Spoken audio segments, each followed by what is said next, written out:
95 tentang lembaga pemasyarakatan pada pasal 14 ayat 1 huruf J yang berbentuk asimilasi dan integrasi. Yang keempat, pembebasan narapidana ini dalam bentuk Permen Kumham nomor 10 tahun 2020 telah memenuhi aspek kemanusiaan, yaitu telah dipilih secara selektif narapidana yang hanya lanjut usia, telah menjalani 2/3 masa hukuman dan tidak melanggar PP 99 tahun 2012. Di LKBH Muksida pada April 2020 telah menangani kasus yang diduga yang dituduh melakukan pelanggaran terhadap Undang-Undang ITE, dan dengan adanya program asimilasi ini dia bisa bebas tanpa melakukan tahanan masa 12 bulan di LP Cipinang. Sebagai pernyataan terakhir, pertanyaan yang mendasar bagi tim kontra, di mana dasar filosofis saudara untuk menolak kebijakan ini? Terima kasih. Terima kasih kepada pembicara pertama dari tim pro yang menyampaikan argumentasi dengan sangat baik. Dan terjadi kepada pembicara pertama dari tim kontra, emosi yang sama dan waktu yang sama, yaitu 3 menit tanpa interupsi dimulai dari sekarang. Siang bolong paling enak makan rujak buah, pedas di mulut, penuh sensasi. Bukan masalah jaga diri atau apalah, kejahatan kini kian merebak tak terkendali. Assalamualaikum warahmatullahi wabarakatuh. Selamat siang dan salam sejahtera bagi kita semua. Dewan juri yang arif dan bijaksana yang kami muliakan, rekan kolega kami dari tim pro yang kami banggakan, serta para pengamat konstitusi yang berbahagia. Perkenalkan, kami dari tim Universitas Muhammadiyah Bengkulu dengan komposisi tim saya Tommy Rizkul Habibi sebagai pembicara pertama, adapun Muhammad Fikri sebagai pembicara kedua, dan Puji Henry sebagai pembicara ketiga. Salam konstitusi. Dewan juri yang kami hormati, mengingat mosi kita pada siang hari ini, yakni pembebasan narapidana di era pandemi, maka kami dari tim kontra sangat tidak menyetujui dengan adanya mosi tersebut. Dewan juri yang terhormat, at the present the community is not only connected with the COVID-19 campaign, masyarakat juga harus mawas diri dari aksi kriminalitas. Bahwasannya fenomena kejahatan di kondisi new normal ini, para pelakunya kebanyakan merupakan ex-napi program asimilasi yang dikeluarkan oleh pemerintah melalui Kementerian Hukum dan HAM. Dewan juri yang terhormat, bagaimana tidak risau kebijakan tersebut justru menimbulkan keamanan di tengah masyarakat dalam kondisi saat ini yang tengah panik dengan adanya pandemi coronavirus ini. Hal tersebut dikarenakan kondisi ekonomi saat ini yang carut marut di tengah pandemi coronavirus atau COVID-19, pengangguran yang banyak, hidup susah, sehingga menjadi potensi kriminologinya besar sekali. Maka tak heran sejumlah napi nekat berulah kembali. Dewan juri yang terhormat, dari dasar inilah kami tidak menyetujui mosi kita pada siang hari ini, yang mana kami memiliki 3 kajian. Yang pertama berdasarkan filosofis, yang kedua yuridis, dan yang ketiga sosiologis. Dewan juri yang kami hormati, apabila kita merujuk pada pembukaan Undang-Undang Dasar Negara Republik Indonesia tahun 1945 pada alinea keempat, dijelaskan bahwa kemudian daripada itu untuk membentuk suatu pemerintah negara Indonesia yang melindungi segenap bangsa Indonesia dan seluruh tumpah darah Indonesia, dan untuk memajukan kesejahteraan umum dan mencerdaskan kehidupan bangsa. Maka Dewan juri yang terhormat, taatnya pemerintah tidak ingin memberikan kebijakan yang akan merugikan rakyatnya sendiri, yang mana Dewan juri yang terhormat, ini juga akan dijelaskan secara lebih konferensif sendiri oleh pembicara kedua kami dan pembicara ketiga kami, yang mana di sini kami membawakan landasan yuridis juga berdasarkan Undang-Undang 1945 yang terdapat di dalam pasal 28J serta pasal 1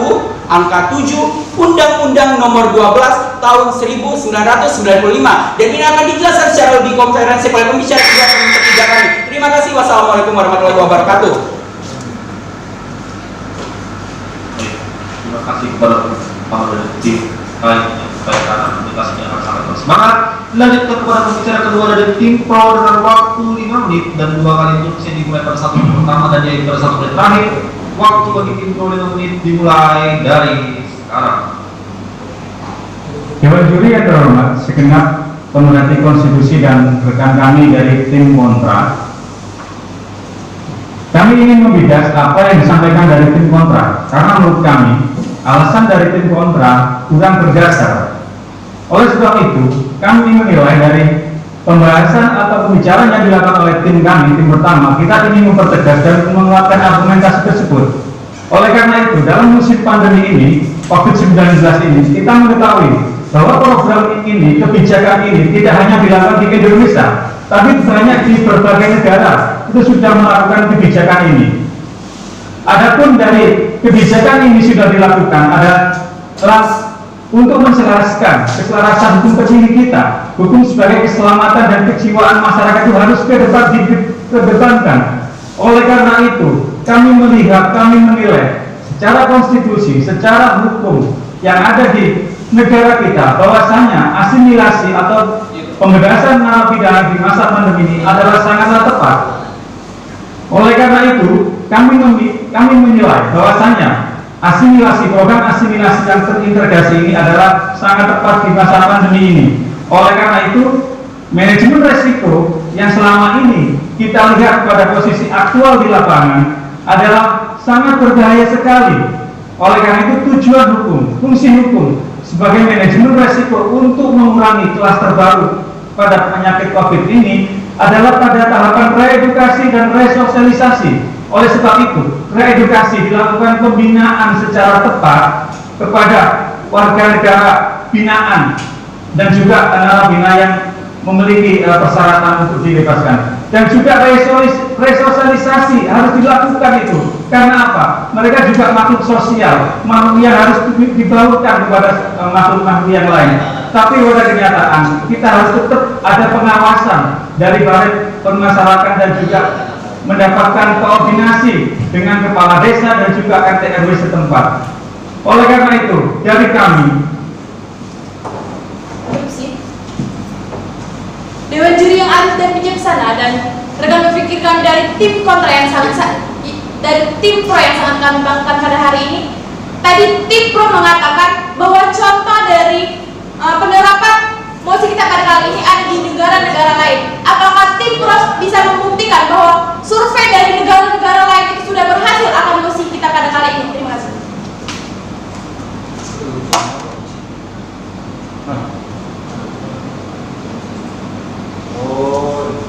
Pak Rike, apa Pak instruksi yang Pak DI Pak? Apa instruksinya? Beliau kan tadi kan menyangkut kesejahteraan rakyat, kesejahteraan rakyat. Kesejahteraannya mana? Rakyat yang mana? Kamu paparkan data-data kejahatan. Karena pertanyaannya tadi menyangkut itu Pak, jadi dikasih kesempatan untuk nyari dulu. Mungkin kayak gitu. UM Bengkulu ini takut mereka. Kita kan gitu. Gitu. Apakah Iko Baso?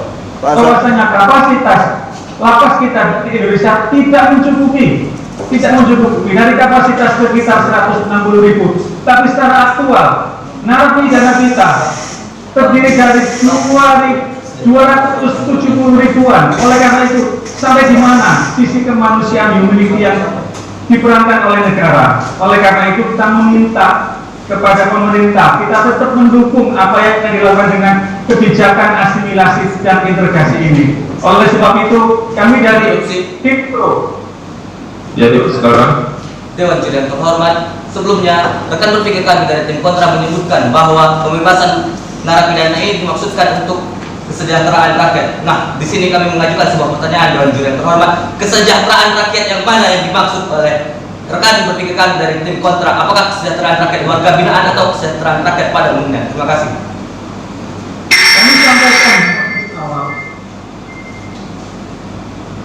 Kami sampaikan argumentasi kami, kita bangun, kita kuatkan bahwasanya tujuan hukum, prinsip hukum adalah reedukasi dan resosialisasi.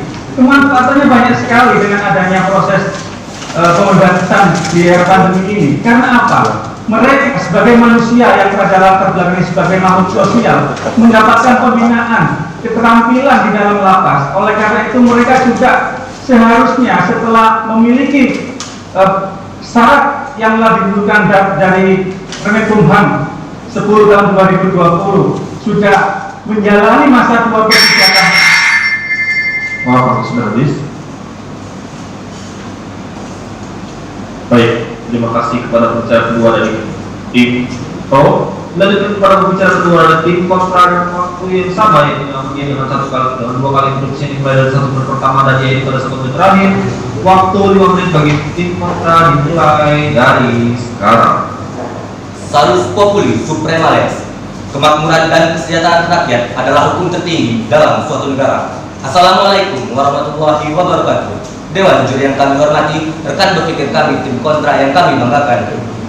Rekan berpikir kami tim pro yang kami banggakan. Sebelum saya melanjutkan argumen gagasan yang telah diutarakan pembicara pertama tadi, izinkanlah saya untuk melaksanakan bidasan terhadap gagasan dari pembicara kedua tim pro, di mana pembicara kedua tim pro mengatakan bahwasanya sistem permasyarakatan dibuat agar warga binaan masyarakat menyadari kesalahannya, memperbaiki diri, dan tidak mengulangi tindak pidana sehingga dapat diterima kembali oleh lingkungan masyarakat. Namun, Dewan Juri yang terhormat, seperti yang kita ketahui, di dalam sistem permasyarakatan, di dalam sistem pembinaan narapidana dilaksanakan melalui 4 tahap. Yang pertama, tahap penelitian untuk mengetahui segala hal mengenai diri napi. Kemudian ada proses pembinaan. Kemudian jika proses pembinaan napi telah dijalani setengah tahun, maka menurut Dewan Pembina Pemasyarakatan telah dicapai cukup kemajuan, maka akan ditempuh dengan keterampilan fisik dan juri yang terhormat. Dan jika pembebasan asimilasi terhadap narapidana ini diberikan, sistem pembinaan masyarakat yang seharusnya berjalan sampai selesai akan timpang di tengah jalan, Dewan Juri yang terhormat. Kemudian saya akan melanjutkan gagasan dari pembicara pertama, Dewan Juri yang terhormat. Kembali kami kepada Undang-Undang Dasar Negara Republik Indonesia Pasal 28J, Dewan Juri yang terhormat, di mana setiap orang wajib menghormati hak asasi manusia orang lain. Silakan. Moderator interupsi. Ya, silakan. Ya. Kami ingin menanggapi sekaligus ingin mempertanyakan pada tim kontra yang dijelaskan adalah pada tataran praktis. Bagaimana sesuai tataran filosofi dan kemanusiaan melihat dari pembebasan di era pandemi. Baik, lanjutkan. Baik, Dewan Juri yang terhormat, sepertinya rekan berpikir kami dari tim kontra mengalami sedikit rekan berpikir kami dari tim pro mengalami sedikit kekeliruan berpikir, Dewan Juri yang terhormat. Memang dalam Undang-Undang Dasar 1945 terdapat beberapa pasal yang mengatur tentang HAM, Dewan Juri yang terhormat, tapi tak lupa pula dalam pasal 28J ayat 1, Dewan Juri yang terhormat, setiap orang wajib menghormati hak asasi manusia orang lain dalam tertib kehidupan bermasyarakat, berbangsa, dan bernegara, Dewan Juri yang terhormat. Kemudian dalam pasal 28J ayat 2, Dewan Juri yang terhormat, dalam menjalankan hak dan kebebasannya, setiap orang wajib tunduk kepada pembatasan yang ditetapkan dengan undang-undang dengan maksud semata-mata untuk menjamin pengakuan serta penghormatan atas hak dan kebebasan orang lain, dan untuk memenuhi tuntutan yang adil sesuai dengan pertimbangan moral, nilai-nilai agama, keamanan, dan ketertiban umum dalam suatu masyarakat demokratis, Dewan Juri yang terhormat.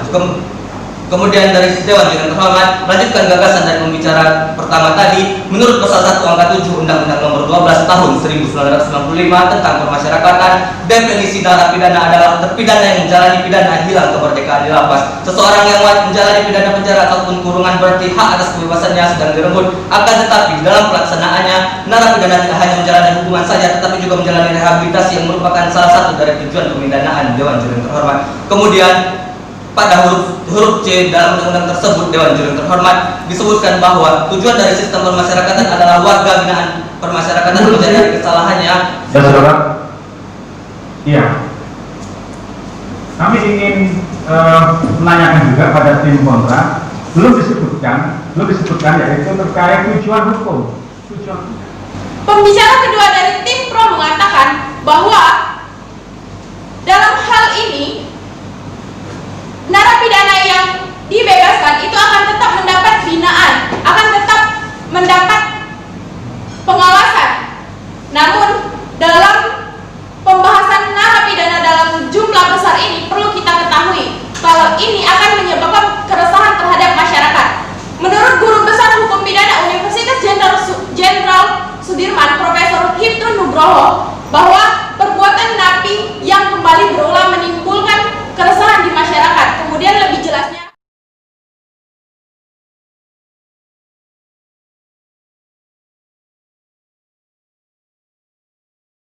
jangan lupa like and subscribe ya, supaya Parike Institute semakin berkembang.